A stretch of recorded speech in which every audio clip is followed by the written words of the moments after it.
نحمده ونصلي على رسوله الكريم أما بعد فقد قال الله تبارك وتعالى في القرآن المجيد أعوذ بالله من الشيطان الرجيم بسم الله الرحمن الرحيم ذلك الكتاب لا ريب فيه هدى للمتقين وقال النبي صلى الله عليه وسلم خيركم من تعلم القرآن وعلمه.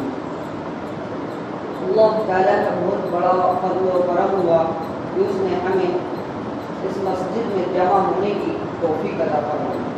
ابھی جو میں نے خطبہ پڑھا اس میں حدیث میں حضور پاک صلی اللہ علیہ وسلم ارشاد فرماتے ہیں کہ تم میں سب سے بہتر شخص وہ ہے جو قرآن سیکھے اور سکھائے. دعا کیجیے کہ خدا تعالیٰ ہم سب کو قرآن کی دولت سے مالا مال فرمائے. نوجوان دوستوں، قرآن پاک رب الجلال کی طرف سے عطا کردہ وہ حسین تحفہ ہے جس نے 23 برس کی کلی مدت میں پورے عالم میں وہ انقلاب پیدا کر دیا کہ بڑے سے بڑے علماء، ادبا اور شاعر حیران لے کر جس کی آیت سن کر پتھر دل موم ہو گئے. قرآن بیٹی دنیا کے انسانوں کے لیے صحابہ ہدایت اور رحمت ہے. یہی وہ قرآن ہے جس نے نبی کی رسالت کو اعجاز بخشا. یہی وہ قرآن ہے جس کی بدولت جنات اور شیاطین کا آسمانوں پر جانا بند ہوا. یہی وہ قرآن ہے جس کی بدولت محبوب حقیقی کی رضا نصیب ہوتی ہے. یہی وہ قرآن ہے جو سچائی اور امانت داری کا درس دیتا ہے. یہی وہ قرآن ہے جس کی بدولت عمر فاروق رضی اللہ تعالیٰ عنہ کو ایمان نصیب ہوا. کہ قرآن دنیا کی سب سے بڑی نعمت ہے کہ زمین، آسمان، چاند، سورج، ستارے مل کر بھی اس نعمت کا مقابلہ نہیں کر سکتے. قرآن پاک رب کائنات کی طرف سے رب کائنات کا علیم اور مقدس کلام ہے. اور کیوں نہ ہو، اس کو اتارنے والا امین، جس کے ذریعے اتارا گیا وہ بھی امین، جس ذات پر نازل ہوا وہ بھی امین، جس مقام پر نازل ہوا وہ بھی امین، جس مہینے میں نازل ہوا وہ تمام مہینوں سے افضل، جس رات میں نازل ہوا وہ 1000 مہینوں سے بہتر. خدا کا پیارا نبی ارشاد فرماتا ہے کہ جس نے قرآن پڑھا اور پھر اس پر عمل کیا تو اس کے والدین کو کل قیامت کے دن سورج سے زیادہ روشن تاج پہنایا جائے گا. غور کرنے کا مقام ہے کہ جب والدین کو اس قدر نعمت سے نوازا جائے گا تو خود پڑھنے والے کے مقام اور مرتبے کا کیا عالم ہے. قیامت کا میدان ہوگا اور یہ سے 10 آدمی جن پر جہنم والی ہو چکی ہوگی.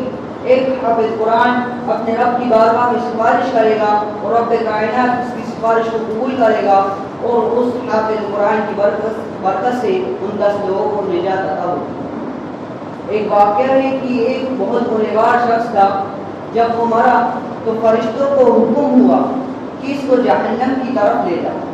جب وہ لے کر چلے تو پھر حکم ہوا کہ نہیں، اسے جنت میں داخل کرو. تو فرشتوں نے سوال کیا، یا اللہ، یہ سمجھ میں نہیں آیا کہ اس قدر گنہگار شخص کو جنت کی طرف لے جانے کا حکم کیوں ہوا. تو اللہ تعالیٰ نے ارشاد فرمایا، بے شک یہ شخص بہت گنہگار ہے، جہنم کے لائق ہے، مگر جس دن یہ مرا اس دن اس کی بیوی نے اس کے بچے کو مدرسے میں داخل کر دیا. اس کا بچہ اپنی گودری زبان سے یہ کہہ رہا ہے، بسم اللہ الرحمن الرحیم، مطلب کہ میں شروع کرتا ہوں اللہ کے نام سے جو بڑا ہی مہربان اور نہایت رحم کرنے والا ہے. اس کا بچہ تو مجھے رحمان اور رحیم کہہ کر پکارے اور میں اس کے باپ کو جہنم میں بھیجوں، یہ میری رحمت کے خلاف ہے. قرآن آئے تو زمان و مکان میں زندگی آئی.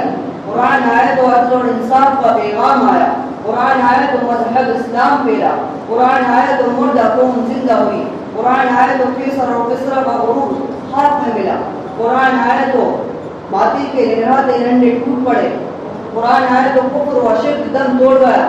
قرآن آئے تو ساری کائنات کو نور ملا.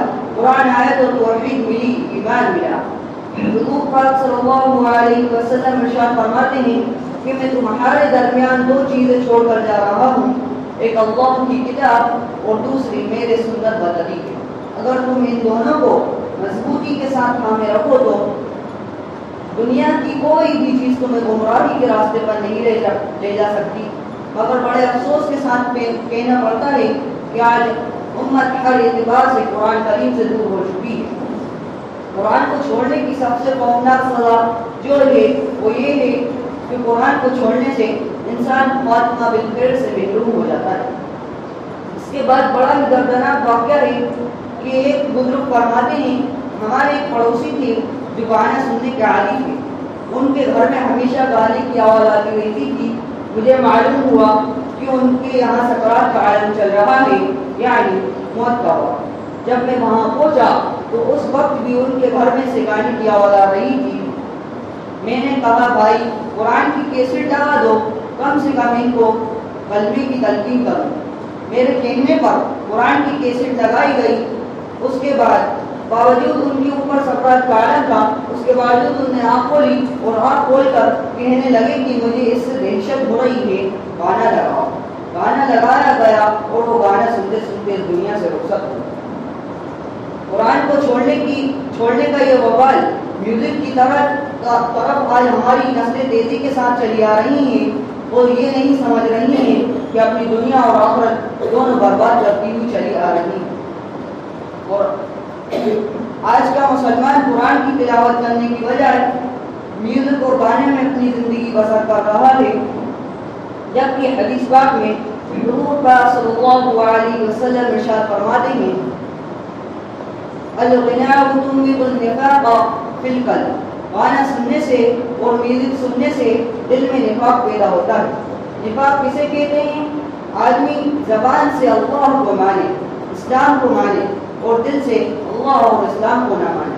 اللہ تعالیٰ قرآن میں ارشاد فرماتے ہیں ان المنافقین فی الدرک الاسفل من النار، جہنم میں سب سے نیچے اگر کوئی ہوگا کافر سے، مشرک سے، یہود سے، نصارہ سے، فرعون سے، حمان سے، نمرود سے، یہ سب تو اوپر ہوں گے، اگر ان کے نیچے بھی کوئی ہوگا تو وہ منافق ہوگا۔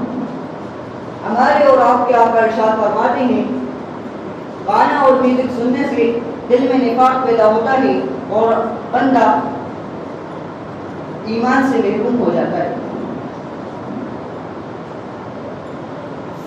آج کا مسلمان نوجوان، آج کا مسلمان ادھیڑ عمر، مسلمان مرد عورت ہر ایک اس گناہ میں ایسے مبتلا ہیں گویا کہ یہ گناہ ہی نہ ہو۔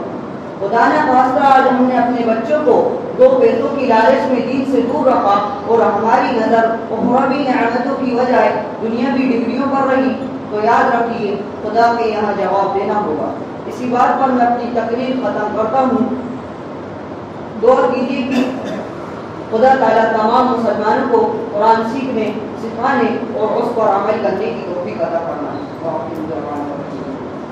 جن حضرات نے سنت کی پڑھی سنت